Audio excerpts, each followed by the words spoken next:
I'm Matthew Buckley Smith, and you're listening to SLEERICKETS, a podcast about poetry and other intractable problems. This is going to be a very on-brand episode. I am speaking with Cameron about the new issue of Literary Matters 18.1. Cameron and I edited the poetry in it. This is Matt Steinhoffel's last issue. It is really a double issue, as we get into a little bit. This episode is also going to be accompanied by maybe the showiest secret show episode ever. I'll get into that a little bit more in the outro. First, though, there's I got some news and some gossip for you. A few things. I figured I would go ahead and just say here, because we recorded this a week or two ago. I had put out a couple episodes that I had in the can already. We recorded this before I had had a chance to speak with Emily Grace, the new editor-in-chief of Literary Matters. The Secret Show episode is about the ALSCW and the business with the ALSCW and Literary Matters. We have nothing bad to say about Emily Grace, who seems like a lovely and intelligent and thoughtful person, and I'm sure she will be a wonderful editor. I have a lot of bad things to say about the ALSCW, but I will save those for the Secret Show, or if you stick around for the very end of my conversation with Cameron on this part. However, this was Matt Steinhoffel's last issue of Literary Matters. The ALSCW removed him as editor-in-chief after doing a terrific job for reasons that had nothing to do with his performance. By the way, he edited this last issue basically for free. He was working all summer without being paid. So he was a terrific editor. As I said, I expect nothing but good things from Emily Grace as well, but I've stepped down as poetry editor in sort of in disgust at the ALSCW. But I'm very pleased to announce that Cameron Clark is taking over as poetry editor of Literary Matters. So may the sucking up begin. Literary Matters is open for submissions, so go send in your poems, essays, and whatnot to literarymatterssubmissions@gmail.com. 2 quick notes before you do that. 1, do not pay to become a member of the ALSCW in order to submit to Literary Matters. If you would like to become a member of the ALSCW anyway, as I am somewhat regretfully going to be doing in order to go to the conference where I will be in a couple months, go ahead and do it. But do not join in order to submit. There is a requirement technically that you must be a member in order to submit. I am telling you, as the recently stepped down poetry editor, do not become a member to submit. Just submit. Nobody fucking cares. So don't pay to submit, just submit. literarymatterssubmissions@gmail.com. Second important note, I don't know what the current submissions guidelines state. However, what used to be the case is that submissions would come in with everybody's poems one by one in separate documents. So 5 poems, 5 documents. That's what used to happen. And what I would have to do as poetry editor is compile all those, reformat them, and then send them along to Cameron in a format his computer could read, because his computer doesn't do well with multiple attachments. So don't do that anymore. He's the poetry editor now. Just send in a single, regardless of what the submissions guidelines say on the website, just send in a single document in Word doc or PDF is fine. Put all of your poems in one document and send that to Cameron so that he can promptly reject it, which he almost certainly will do. But there was a little bit of complaint and gossip and fussing that went on Facebook and Erratosphere. I was alerted by a friend of the show to clarify, under my watch, and I am certain under Cameron's watch as well, Literary Matters did always read all of the submissions and publish from unsolicited submissions. The most recent issue included maybe half are unsolicited submissions. They also now have and did and will solicit a lot, because if we didn't, because of the submissions policy, they wouldn't be able to fucking publish a decent magazine. So do submit, do get rejected, but know that they'll be read, and they will be read. I mean, honestly, they will be read with scorn by Cameron, but it's an honor just to be read with scorn. All right, enough of Literary Matters. I'm going to be spending the whole episode with Cameron talking about poems we liked from that issue. We make a point in our conversation to avoid talking about the poems by better known poets. There are a number of poems by quite well-known poets in this issue. We really try to talk mostly about poems by the lesser known contributors.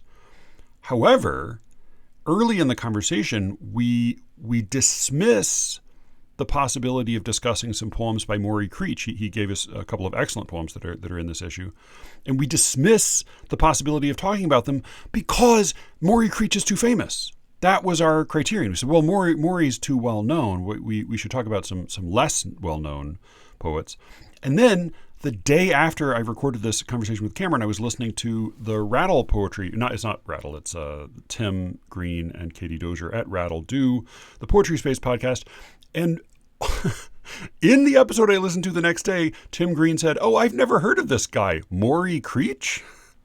And then they read a poem of his. So I was appalled to hear that. I love Tim and Katie and Rattle, and God bless them all. But come on now. How do you not know Maury Creech? More importantly, how is Maury Creech not a famous poet? It is 2025 America. Make Maury Creech a famous poet. I'm tired of this. I'm tired of being one of the few people who knows who he is. He should be famous already. Maury Creech should be famous. How is he not already famous? Every time I mention him, somebody writes to me and says "Oh, I read some poems by this Maury Creech guy. He's quite good." Yes, he is quite good. Yes, I've been saying this. He is quite good. Let him be famous already. All right. Other new news. Tar River Poetry is open for submissions. Tar River Poetry is an old poetry magazine. It's old. It's old by our standards around here. It's been around since the 60s. My good friend and weekly poetry lady, Helena Feder, is now the editor. And it's got a lot of SLEERICKETS in its blood now.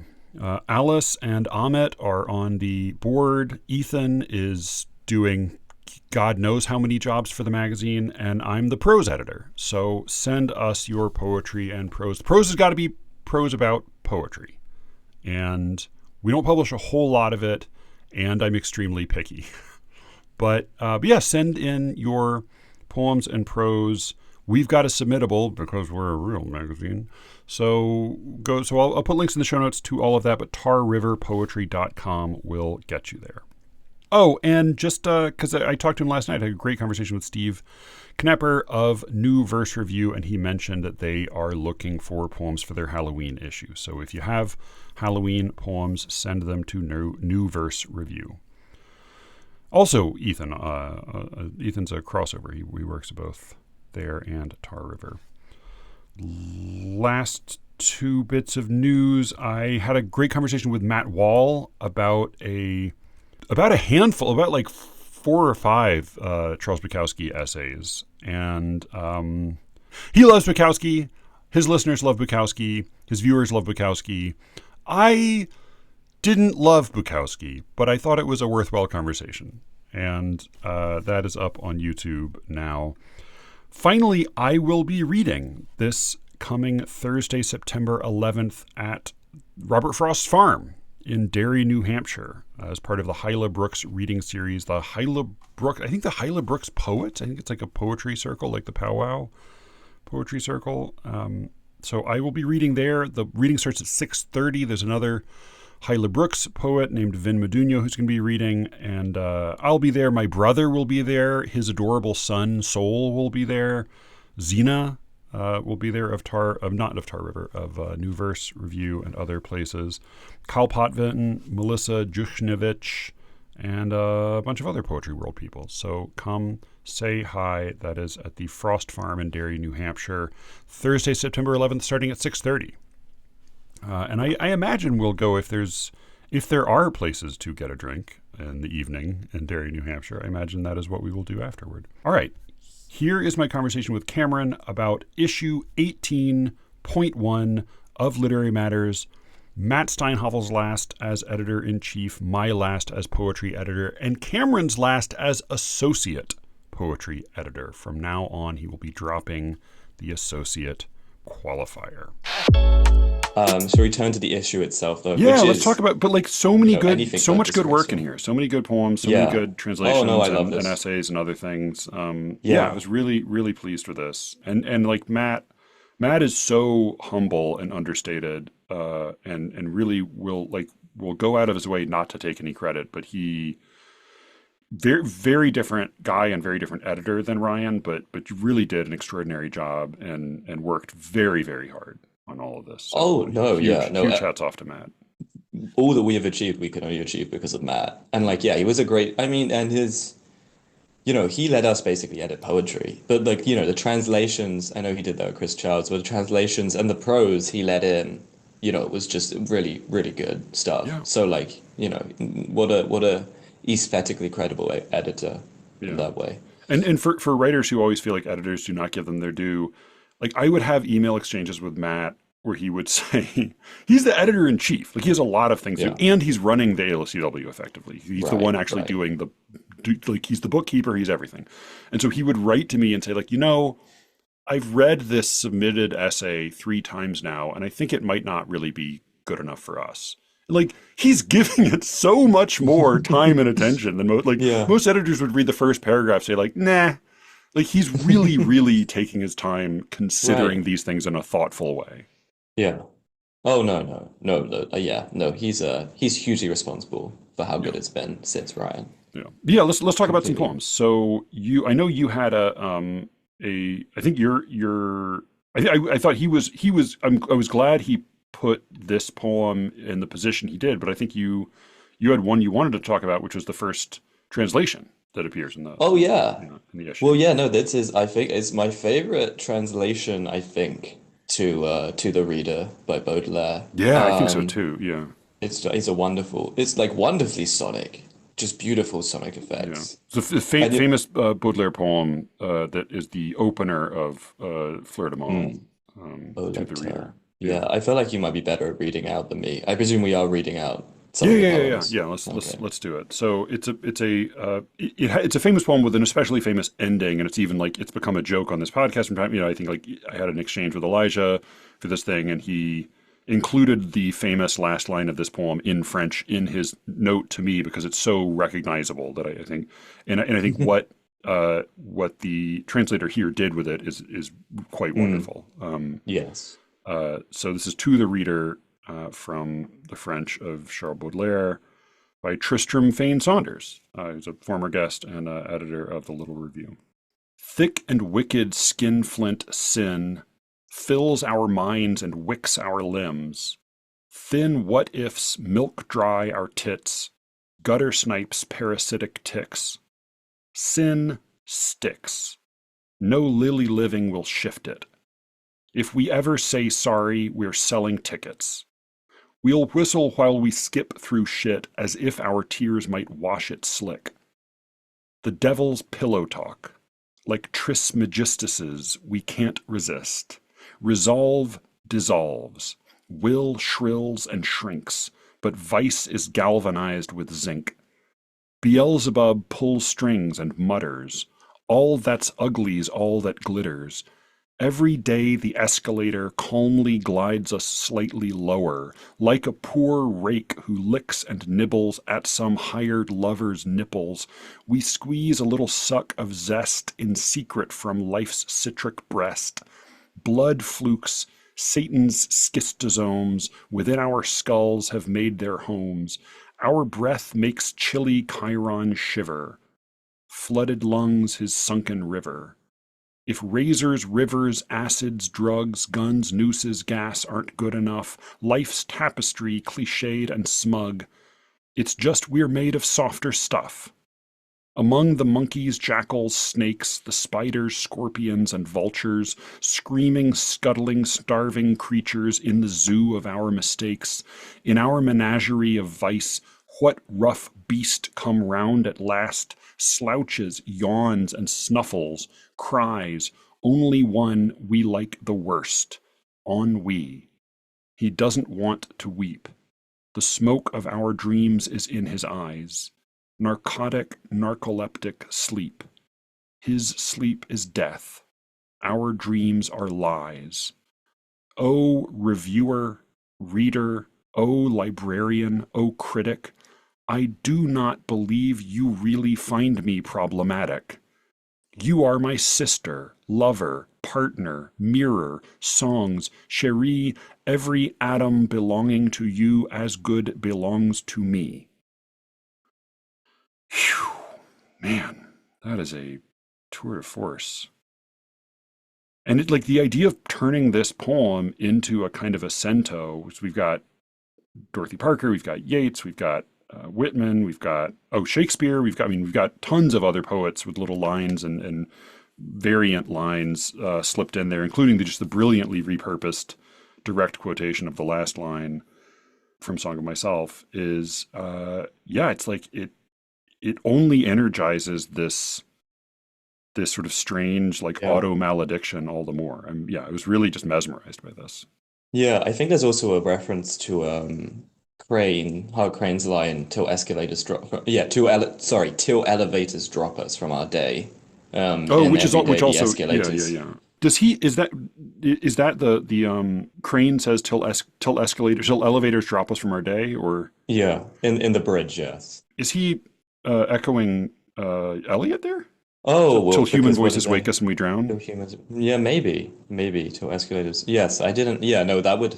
Well, Crane was always transfusing Elliot, so that would make sense. But I hadn't Okay, noticed that connection yeah, before. yeah. That's good. That's But way yeah, good. like you can sense throughout all of this like the rich texture of everything that Tristram's read that just sort of produces this wonderful eruption of sound, and it's so Yeah, witty and nasty and funny, and also it's a love letter to all of these poets, you know. yeah. Well, it's sort of, the Gnostic love letter to the, mirror self, right? As these poets are in the poem.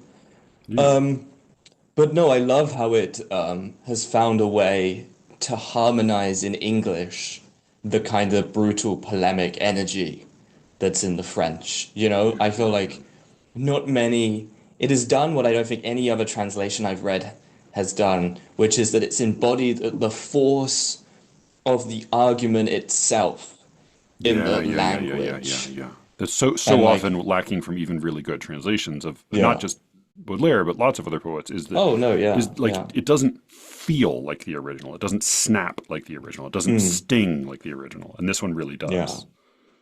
No, yeah, I definitely like I don't know enough about the French sonically to say whether the French is as purely sonically patterned as this is, but it definitely I think has captured the kind of spirit. I mean, it's a thing I noticed that like some translations seem almost written in like this kind of very bland English. Like it's not really it's like the upper skimmings of English instead of like English gone back to its like roots and having like weird, Germanic or sort of Latin, elements and names. It's sort of like, this kind of top service English that's been used to sort of, give a language to these poets in another language, these foreign poets, and it always seems to me, textureless in a way that the poet's original poems surely must not be. But then there's these, wonderful translators, I think like James Green's Mandelstam comes to mind, which have like managed to find appropriate idioms within the inventive word horde of English to create a composite effect reminiscent or similar in its way to the effect of the original poem. And I think this is what this poem is, on steroids almost to an extremity. This is what this poem's doing by using all of English's resourcefulness and all of like, the quote unquote canon or whatever you want to call it, the all the past traditions in English to find something appropriate to the belligerence of the truth, the original poem Yeah, is communicating. I'm reminded of I don't think it was somebody, maybe even Steve Knapper wrote me a note recently asking about Michael Robbins, and I've talked about him a little bit on the show before. Like he kind of made a splash years ago when Paul Muldoon was editing the New Yorker, when he published famously out of the slush pile, was able to publish a poem called Alien versus Predator, and it's a mixtape poem. It's a poem sort of cramming together. It's a lot. He does a lot. He borrows a lot from Larkin and from Dickinson, and just sort of crams together lines and does zany, crazy things and patches together different bits and pieces of high and low culture. And he did that a lot for a while, and then he sort of radically switched up his game.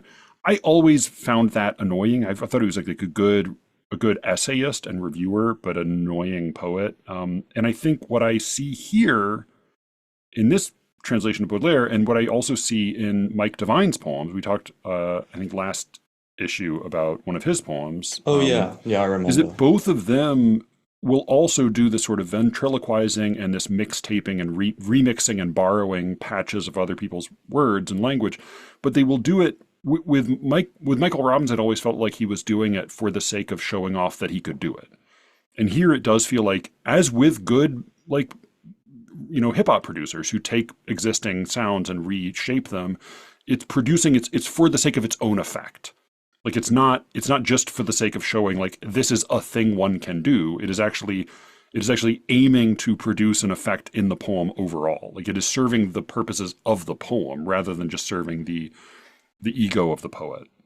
And it's not purely musical effect, like you could do it showing in a showing off manner that would have still a pleasant musical effect. But Yeah. this, as well as having a pleasant musical effect, also has a fitted emotional effect that is, fitted to the groove of the poem and the emotion it wants to create. Yeah. It serves to produce a stronger emotional effect Yeah. from And the while poem. to my knowledge, Baudelaire is not borrowing, existing lines I don't in think the so, same way in no. his original. But, as we said, like the famous last line is, tu hypocrite lecteur, mon semblable, mon frère, you hypocrite reader, my semblance, my brother. And that is, he's made, of course, the last line is a direct quotation from Whitman, but he's made throughout the whole poem. Like every time we recognize a little snippet of something, we're recognizing like you too, like, yes, you too are me. This belongs to you as well. And I belong to you. This is all, none of us is off the hook. Yeah, it's like a terrible So gift. it A supports terrible the gift of argument of the guilt. poem, and Yeah, I think Mike Devine does similar things when he borrows and remixes lines. yeah. No, for Yeah, I sure. was I was very pleased when Tristram also Yeah. sent us some of the poems. We published another poem of his as well, but this I was just so pleased when it came in. Yes. What else? There were many people. We wanted to stick to the sort of less famous people because there's obviously a Yeah, few yeah, sort of very famous poets. Shane has a poem in here which is really good. yeah. Maury's got a As couple always. poems that are Yeah, that are Maury has great. wonderful poems. Haley Lighthouser has some great poems. I don't know how well known she is, but she's well known to me. She's very funny. I correspond with her a little bit. She's just like a very funny, odd, Mm. odd duck, but like brilliant poet. I don't know if she counts as not well known enough. We can maybe do one of her poems very Yeah, briefly. yeah. We could do the Yeah, there are a which one handful would of you well propose? known poets and some lesser known. But yeah, Yeah. why don't you? Because I know these. Uh-huh. I was very happy to solicit these, but then I know you were they were a pleasant discovery for you when they came Yeah, in. yeah. So do you Let me want to just pick one? let's do The Bad Apple Sings. It's the shorter poem. Yeah, yeah. And we don't want to, we're trying to pass about time vaguely appropriately. But no, she said she submitted two, God, that's hard to say. She submitted two wonderful poems, like really good poems. The poems impressed me so much that I went and emailed her to tell her how much, I enjoyed the poems. There's this wonderful, will this page load? Maybe. There's this wonderful ballad that she has, which I think is one of the very few good pieces of political verse. And then she has this lovely poem, which is just like this little exquisite musical, grotesque thing that I think just speaks for itself, and it's just like a little machine that I think is in its way similar to its subject. So let me read it out. It goes, oh, I should. The title is "The Bad Apple Sings," as you said earlier. Here swizzle and swoon, song for the worm, climb to take her mad bite of the moon. Here's fizzle and foam and feck and germ, Swizzle and balm, and here's to the worm. The crisp's cold break and sugaring churn. Ruin and bruise and weeping perfume. Swizzle, balm, swoon. Song sung for the worm climbed to take her mad bite of the moon. So, it's very close to nursery rhyme, but I think sort of the gravid brutality, or maybe the gravid disgustingness of the worm, right, keeps it kind of tethered.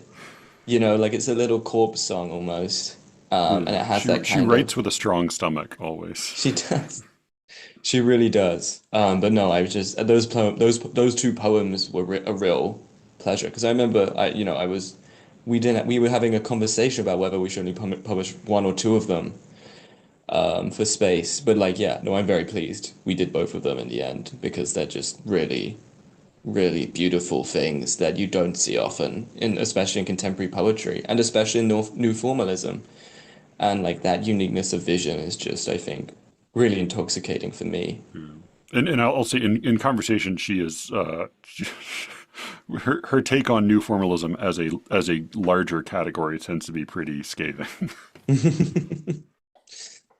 Well, Yeah. yeah. Oh, I'm glad I endorse both her opinions and her poems. But okay. Yeah. No, no, for sure. You two are, and yeah, in an odd way. Like you're very different, in many Yeah. respects, but I think you would get along.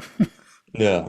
Well, no, I've emailed her once and I hope to do it again. So, Yeah, yeah. do you want to Yeah, pick no, a poem now? there's such a wonderful density of sound to all of her poems. Oh, You get for the sense that sure. like you could enjoy them without knowing English. Definitely. I'll do a very short one.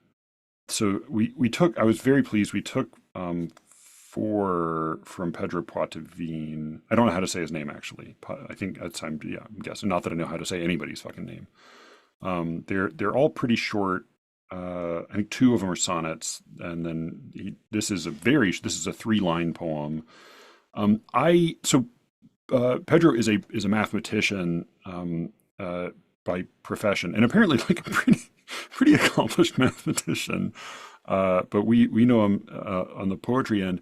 He is a to call him a formalist would be a disparagement or an understatement. He's really more like an Oulipo practitioner. His Hmm. sense of what Yeah. form means is so robust and so extreme. I mean, I think he has two of the poems he sent are merely normal formal poems, sonnet, and then some short stanzas from First Fall and Other Dreams that are I think those little quatrains.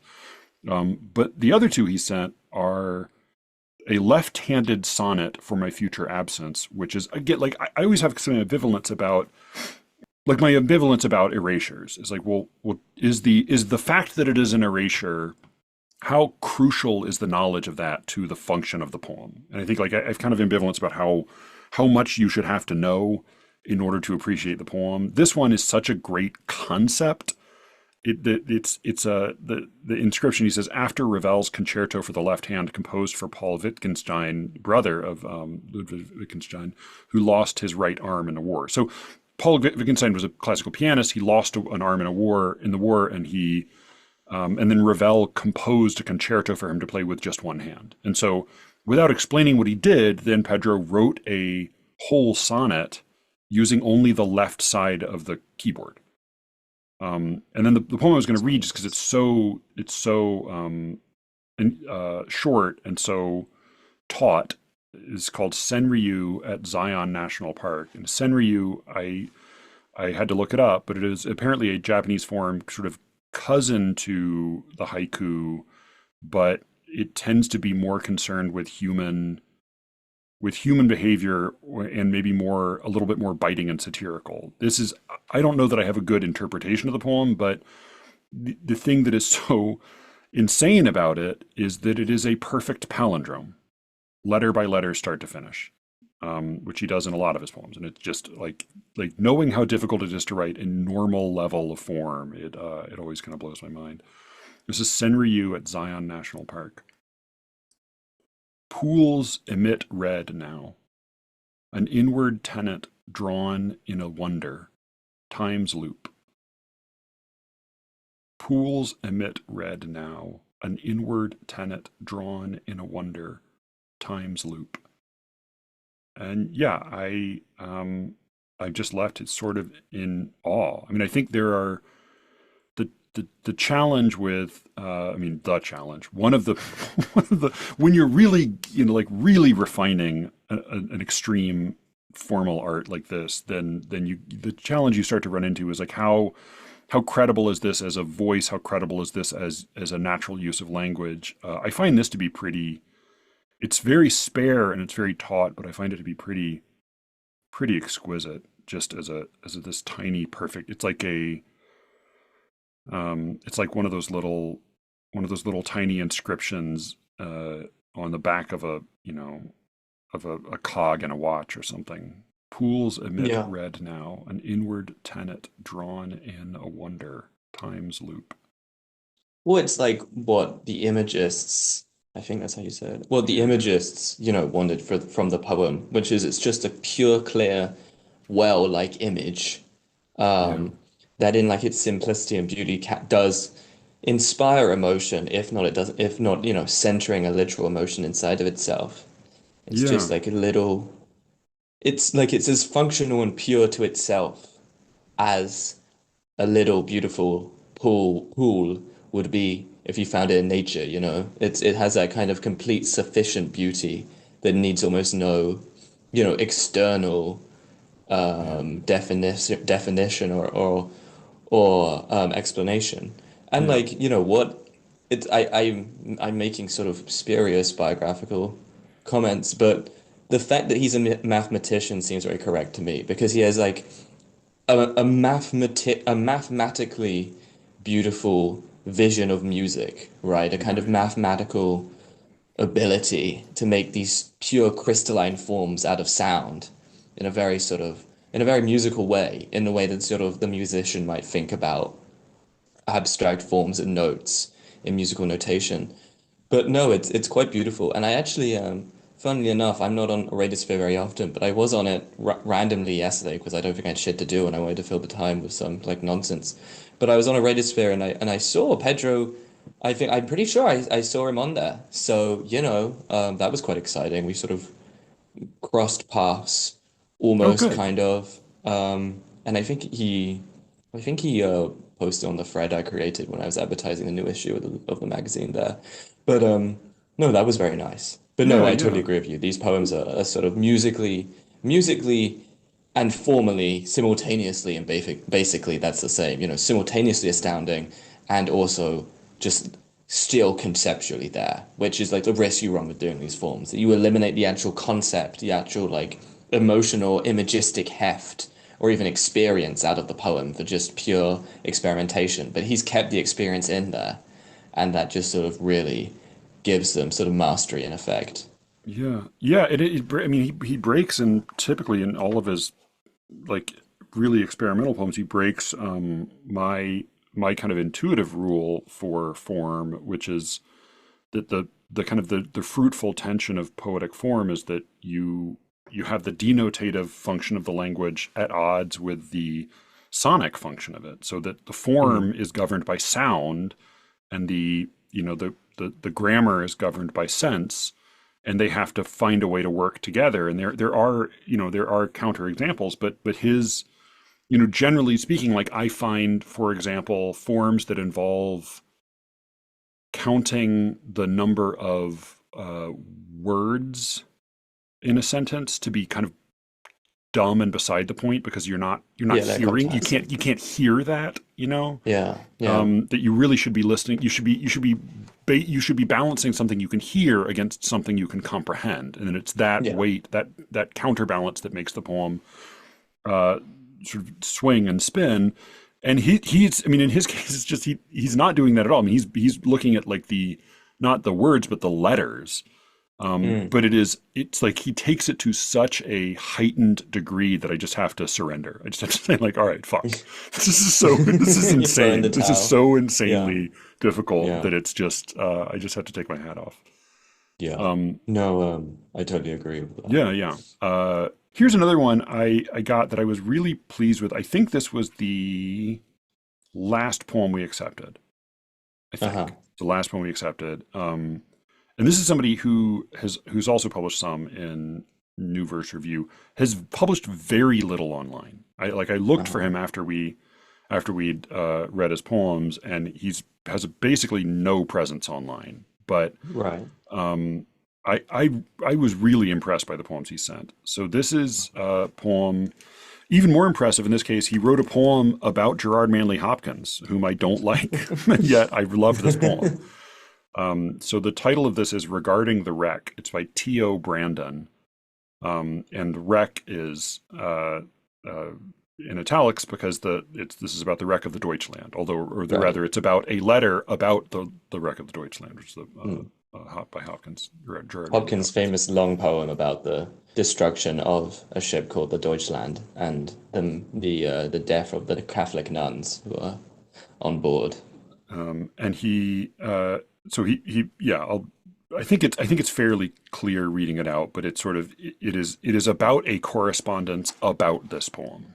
Uh, Regarding the wreck of the Deutschland, in a letter, Hopkins wrote his friend, "Read it again, and send me no more bilge water," by which he meant criticism, your ignorant criticism, your brute unwillingness to understand, when I need for you, most of all, you, to understand, but also something softer.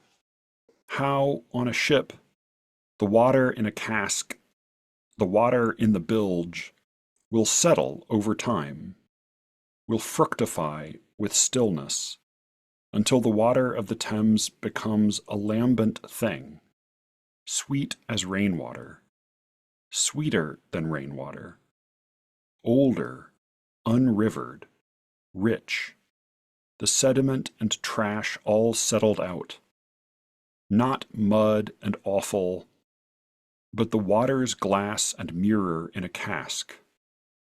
How even ignorance, your gross, ungrateful ignorance, resolves itself like that through time, grows sweeter through the long enforcing absence of the sea.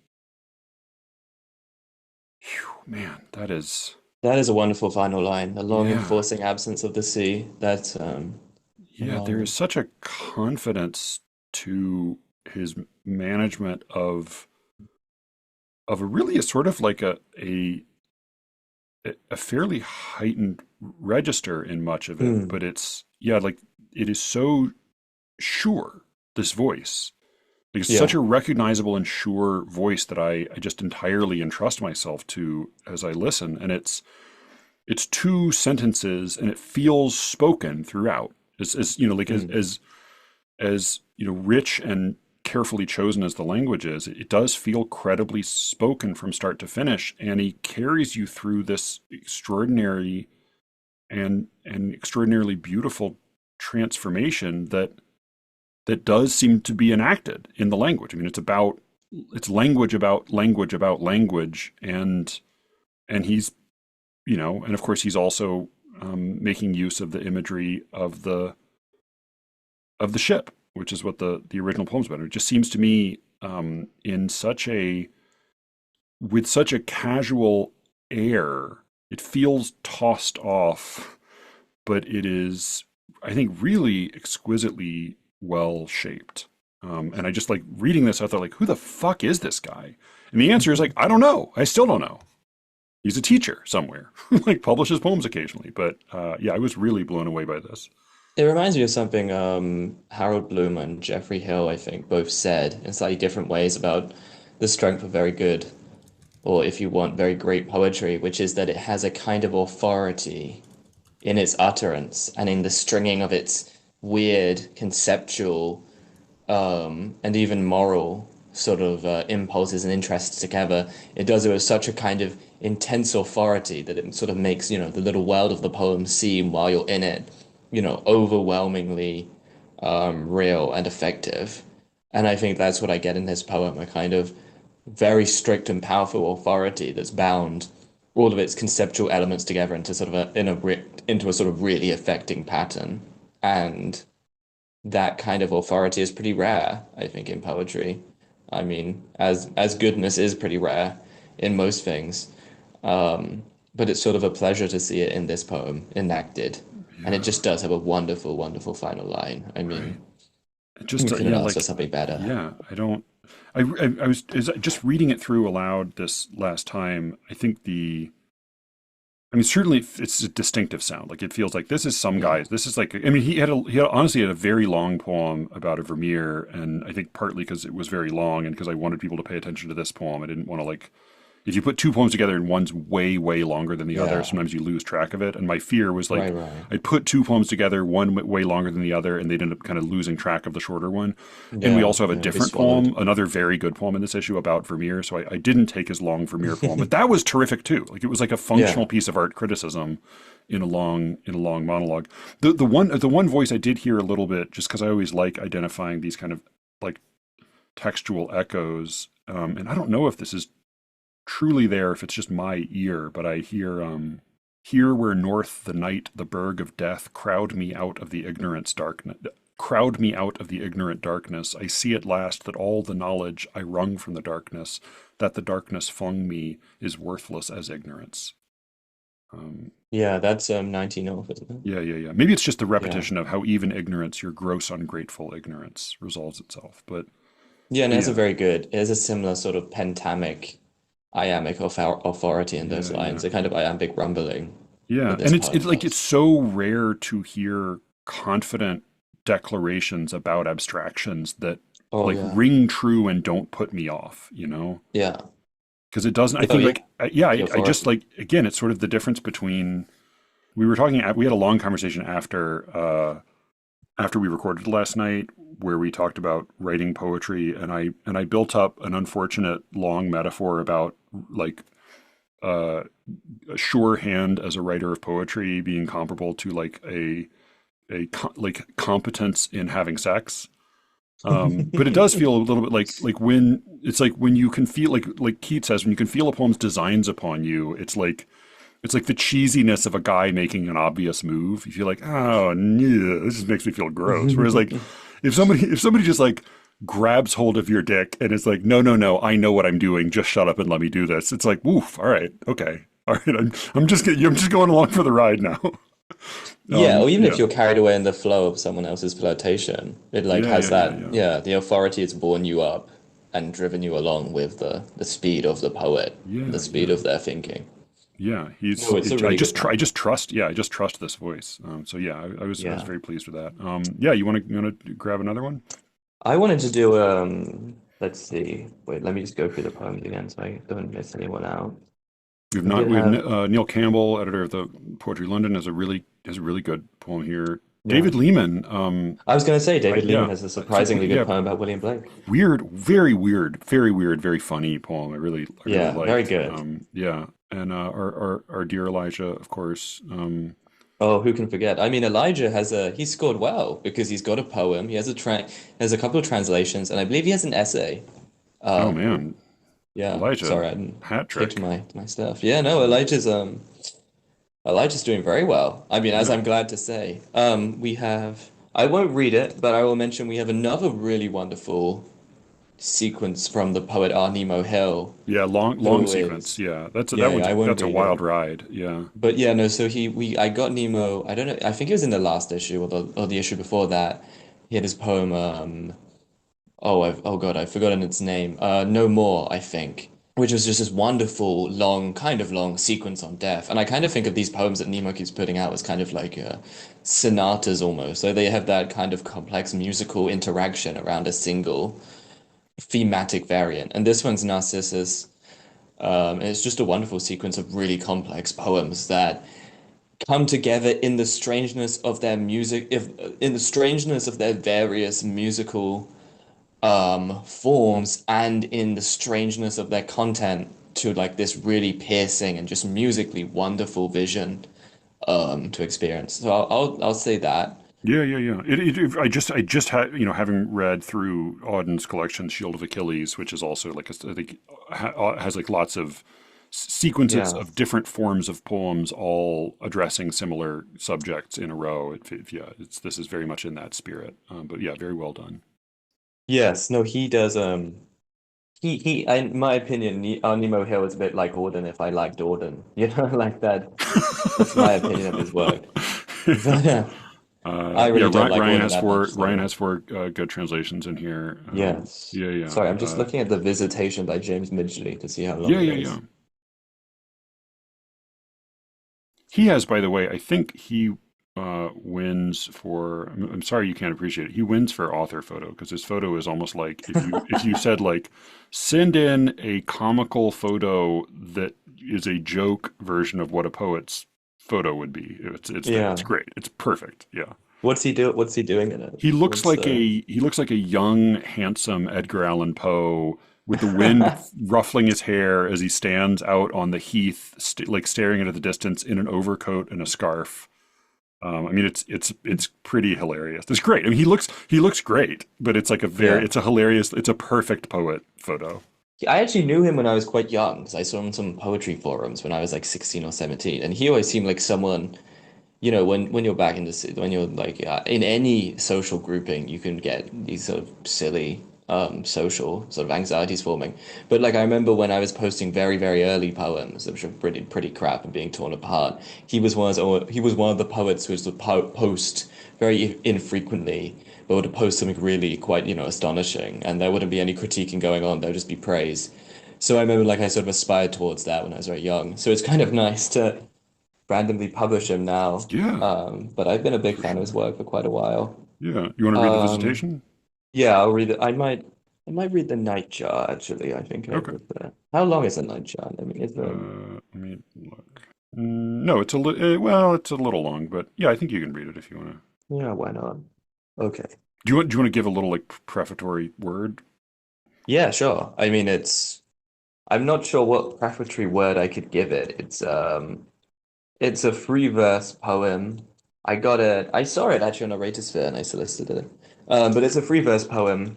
It's about it takes sort of the trope of the sort of witch's house from fairy tales, and it does some just really nice things, I think, with the symbolism of innocence pouring through that.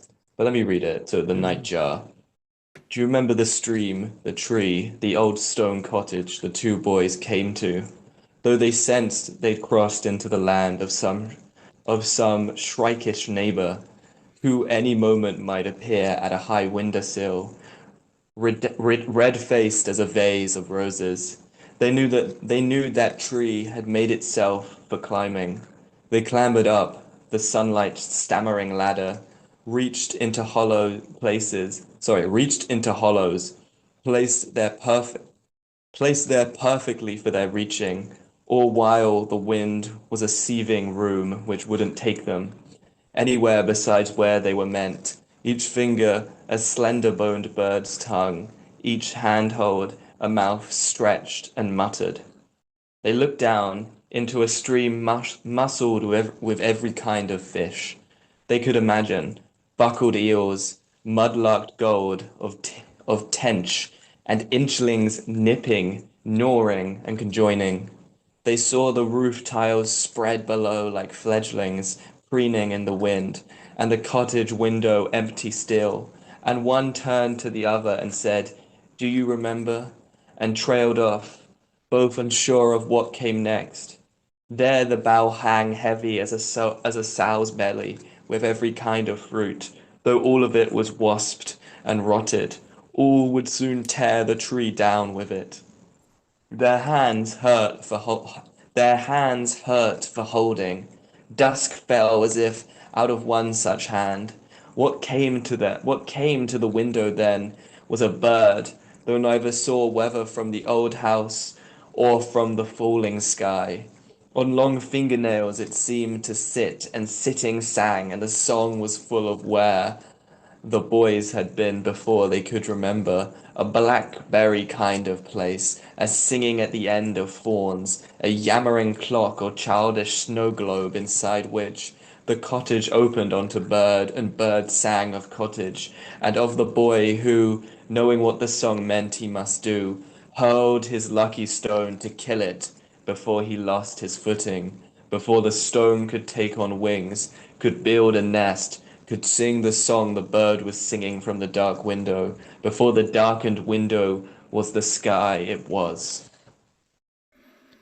I mean, that's just it's so quite like the other poems, so sonic, like so beautifully sonically laden that it seemed like it's operating on two levels, I think. It's operating on the level of, oh well, not operating conceptually, but it's so there's two levels of appreciation. The level of the sensuality of every line and what that line has sensuously realized as an event or an experience. And then there's also the pleasure of the kind of allegorical fairy tale narrative. And what I think is so wonderful about it is you get these sort of poems. I think of like, oh God, who's the one who just won the Nobel Prize? Oh, I mean, she didn't. She won it a while ago. Mary, oh no, No, Marie Louise Howell, Gluck. There we Louise go. Gluck, yeah, yeah, Louise Gluck. You sort of get, you could imagine the kind of allegorical fairy tale narrative being told here, yeah, being yeah, yeah, told yeah. in sort of the very plain, slightly gothic language of, well, I wouldn't say gothic. I'd say sort of blackly despairing plain or blackly humorous plain language of Louis Gluck. But actually, he sort of registered it in these on this in this almost Keatsian, sensuality. So it's like some like I don't know. It always reminds me of something I used to say, which is when people ask me what I'd like to write like, I said like I would love to write like if Kafka had the sensuality of Keats. And I think this poem basically is doing that like that description isn't a perfect fit for this poem, Yeah, but yeah. I think it comes near it communicating something about this poem, which is sort of it's telling a fable about innocence through such ripe language, that it's kind of it's almost kind of branch-like in that light. It's almost kind of tree-like in that way. But no, I really love this poem. And I'm so glad it's up there. This is, I really do think that I would make the claims I would for this issue, that I do really think it's one of the best poetry issues I've seen. And like, I guess that's self-serving because I helped pick it out. But like, what I'm trying Yeah. to say with that is nothing to do with me and everything to do with the poems themselves, which I just think are uniquely and continuously brilliant. And I think this is one such occurrence of Yeah, that. I mean, because of the nature of the magazine and the organization's weird history, we get sort of like odd, spotty, inconsistent submissions, and Hmm. I don't know what the reason was, but like we just got a ton of really good Oh yeah. slush pile submissions for this. And And we yeah, got so such a good balance in form. We got yeah, so yeah, many yeah, good free verse poems that did free verse well, alongside so many good poems in rhyme and meter that did rhyme and meter well. There was yeah, such yeah, it's yeah, such a nice, congruence of styles and themes and voices yeah, that like, yeah. I'm really proud of that arrangement. Um, Yeah, I so think we I wanted to mention a couple of poems. yeah, I'm not going to read just because we don't have time for all of them. But yeah, yeah, yeah. one is I have to mention my girl Nita Sofa Saroon, who's one of the poetry ladies I write with every week, has a couple poems in here that are I think just extraordinary. One of them in particular I'm just totally in love with, which is Yangtze Gorge. So I very much recommend that. She's Hmm. very, I've talked about one of her poems in 32 poems. It's why actually how I got to know her is by writing about a poem she wrote there. Very understated poems, but they I don't know I find they sneak up on you. But I love those, especially Yangtze Gorge. And then there's a much longer poem I won't read that it was a weird kind of winding story how this guy came to us through like some happenstance and some recommendation and some weird chance, but he's a a substantially older poet, sort of a much earlier generation who sort of had a whole career decades ago and is published a lot less in recent years, and like now lives out in he lives out in Florence on a farm and then sometimes comes back to Connecticut. Like I don't know, but he wrote this long poem called Concerning Kipling that Oh I yes, yeah. yeah, I really love this poem, and I don't know how much it's your cup of tea, but part of what I think is so well done about it is the way it manages voice. And to me, like the really the powerful formal accomplishment of the poem is the way in which this voice uh, you can feel the tension of the voice having to control itself as it winds through this really complex, difficult question. And he talks about Rudyard Kipling, but as well as all of these kind of moral and historical implications that get tied up in his work and in the way we respond to his work and in the way we respond to responding to his work. And it is, he maintains a very approachable, very funny, inviting conversational voice, but you can also feel the difficulty of managing a voice that is able to contain all this without letting it get out of hand, without letting its emotions come through too forcefully. It is a very it's not spare in terms of the language, but it is a very restrained, rambling poem. That's a strange explanation, but I quite loved it, and I know we tended bring a lot of attention to poems that are that press at the edges of the language a little more forcefully, partly because that's not my cup of tea, and I'm always excited to find things that do that in a way that I enjoy. But this is one it's a very talky, long, discursive poem, but I just thought he maintained this subject and this voice and this register very credibly from start to finish. So I recommend that. It's too long to read here.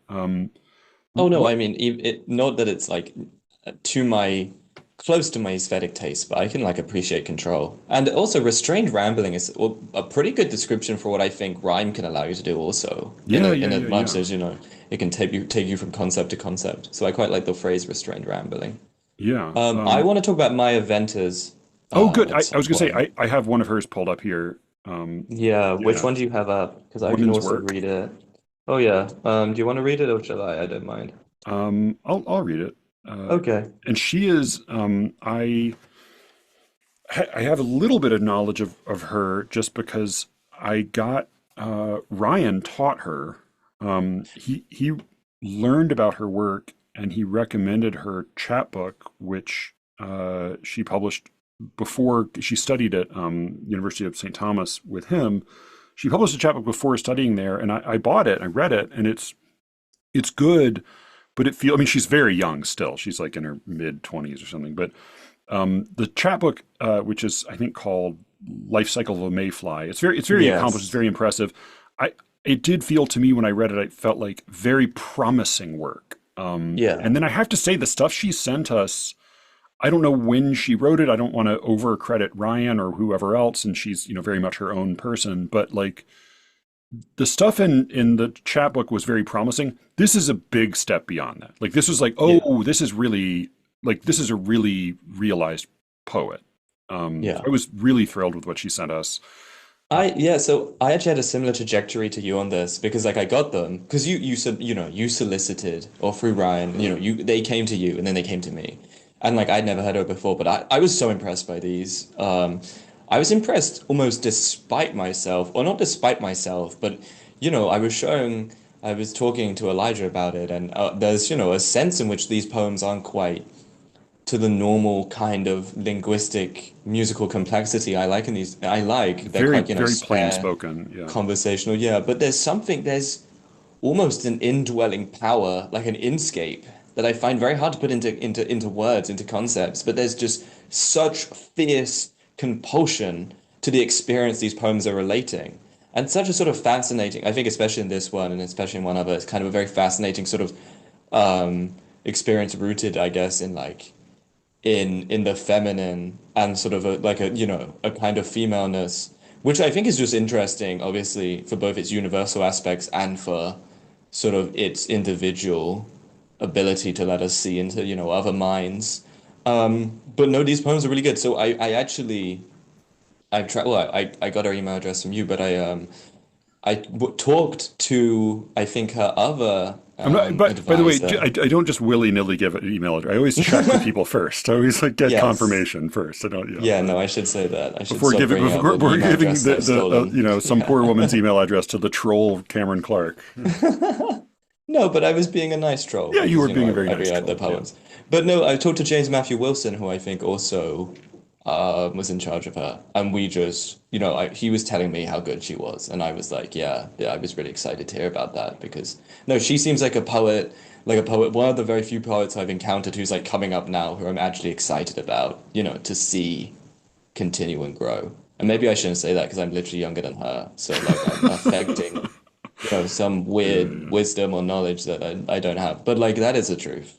Yeah, yeah. So yeah, And you should, yeah, and yeah, I'll go on. read about the only other thing I was going to say is that I think that there's I often find myself a little bit resistant to certain stripes of religious writing, particularly when it feels tendentious, when it feels like it's didactic or even just or moralizing in any way. And her work feels Christian in like almost in a medieval way, that it's like a Chaucerian Mm, where like the God and religion and Christian duty is sort of part of the texture of reality and life, and yeah.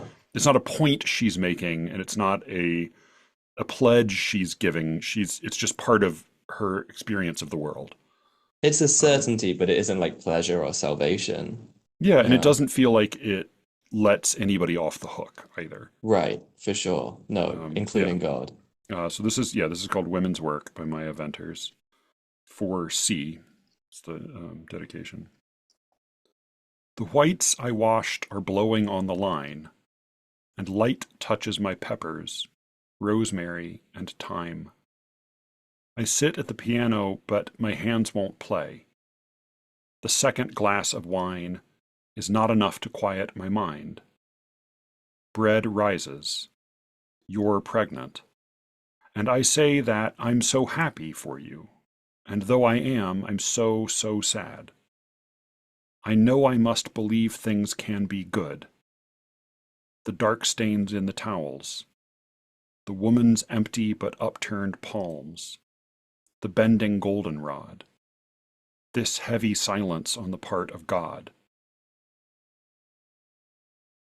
Yeah, it's another poem with just a wonderful final line that sort of, Yeah. contorts itself out of the rhythm, out of the music to sort of slam home. They're sort of, they're doing final lines of poetry with a hammer kind of Yeah, yeah, thing. yeah, And yeah. it's so effective. In this one, and I think in the other, at least in one other of the three poems by her we published. But no, she Yeah. was a massive discovery for me and a very exciting discovery.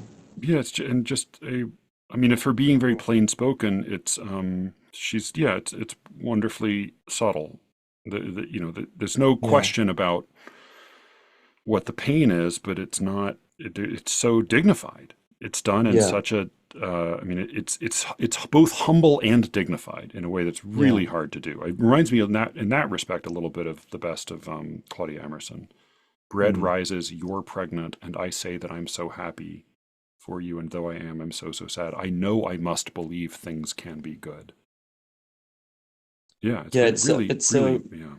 subtly, quietly brutal, um, which is just so beautiful to see. Like yeah, like Pedro's previous poem. It's so itself. It's so purely this small machine for devastation, and it Yeah. just works so well to do that, to And perpetuate it's funny itself. because even the title, you can imagine a different kind of like a very conservative Christian poem that would be called Women's Work and would make this very, a,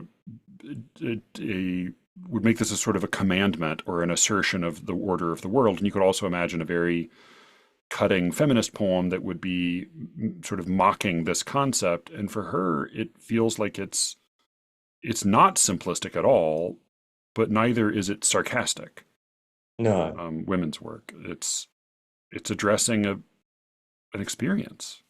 yeah, no, for Yeah, sure, for sure. It's doing it very purely. No, it is a wonderful little poem. And there's like, yeah, though she's just such a good lyricist.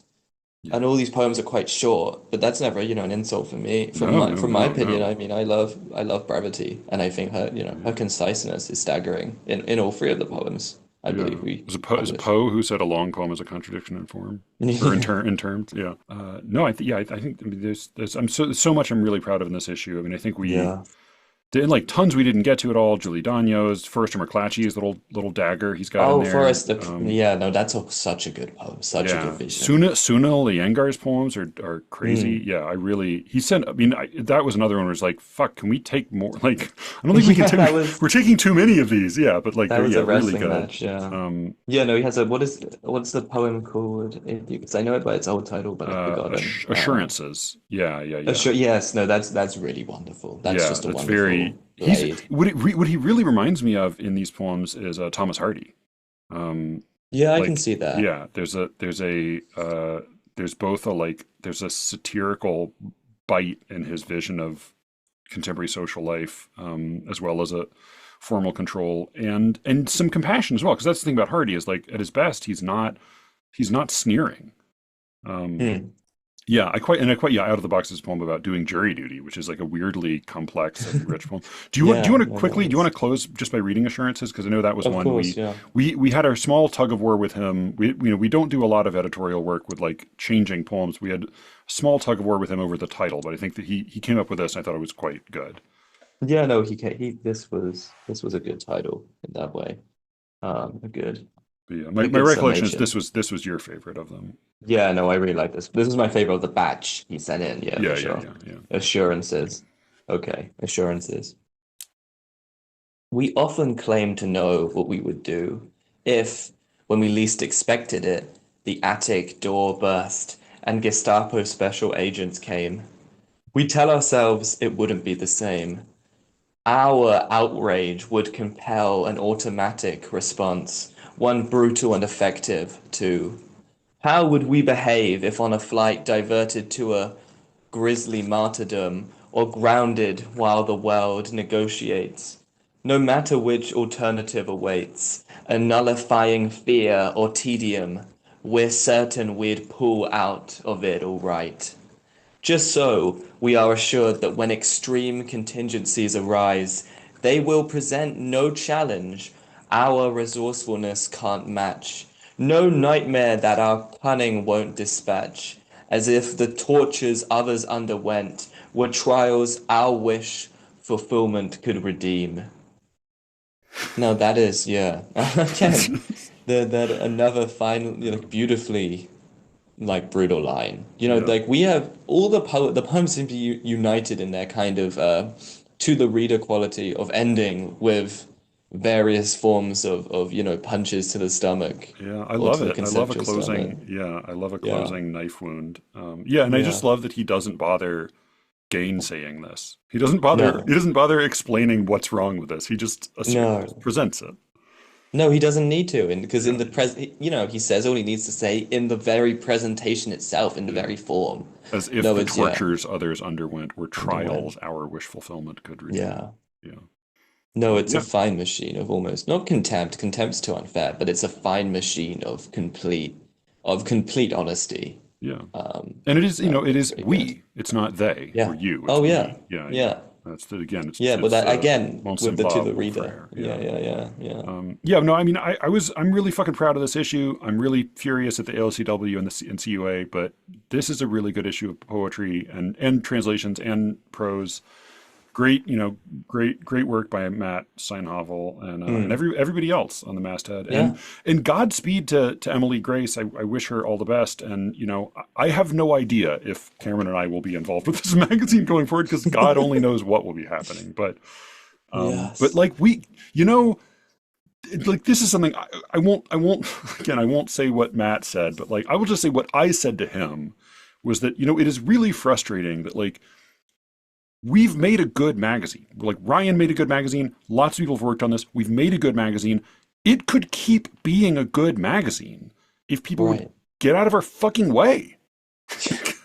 If they weren't so committed to fucking it up. That's the line. I quoted the Al Pacino rant at the Kevin Spacey character in Glengarry Glen Ross. He says, whoever told you could work with men?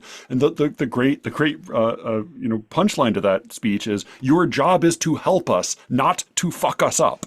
And that's what I feel whenever I hear about the ALCW's latest tomfoolery. And again, Godspeed to all the good You're people the there. fucking I'm writing looking forward to first.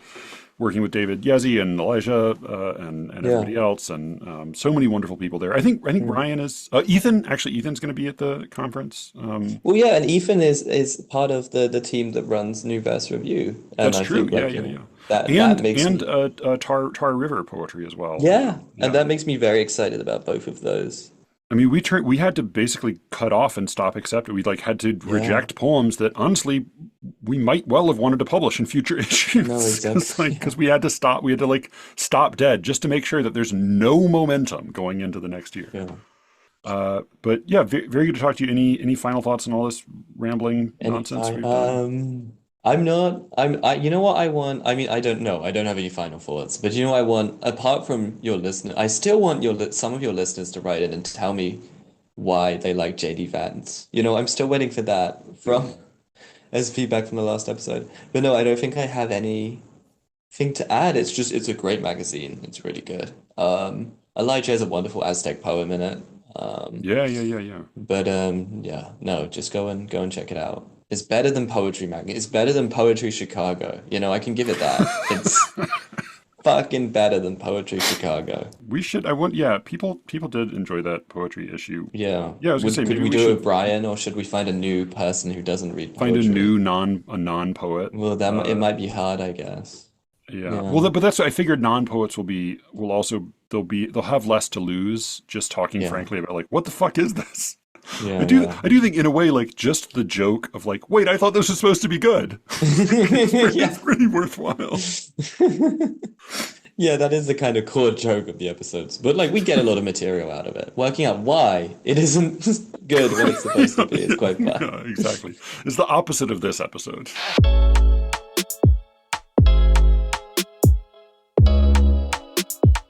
All right, that was my conversation with Cameron about issue 18.1 of Literary Matters. I am dusting off my hands, having finished up with the magazine, but I wish him all the best, and I expect nothing but great things from him and Emily Grace in the future. Again, you can submit to Literary Matters at literarymatterssubmissions@gmail.com, and you can send poems and prose to Tar River Poetry at tarriverpoetry.com. Check out our submittable. The Secret Show episode that accompanies our conversation is a pretty juicy one. It's really just as quintessentially secret showy as it gets. This is poetry world gossip. This is literary rants. This is pobiz. This is behind the scenes revelations. This is personal information. This is quarreling with critics of SLEERICKETS. It's cancelable opinions from Cameron and me, I think. And I felt genuinely uneasy about putting it out. So I figured, well, that's exactly what The Secret Show is for. I do hope you will enjoy it. Go check it out at sleerickets.substack.com. You can put in your email address and I will give you a week's access for free. After that, it is really quite cheap, like cheaper than the minimum suggested price for a Substack. So do go check that out, sleerickets.substack.com. If you have some expendable income and would like to support the show in an extra generous way, become a motherfucker of the arts, a founding member, and you will help make all this possible. If you would like to listen but have trouble doing so, then write me a note at sleerickets@gmail.com and I will hook you up. I think that's it. Yeah, I think that's all. I had to re-record this whole fucking intro because my mic fucked up the first time. But I thank you all for listening, and with any luck, I will be speaking to you again very soon. Until then.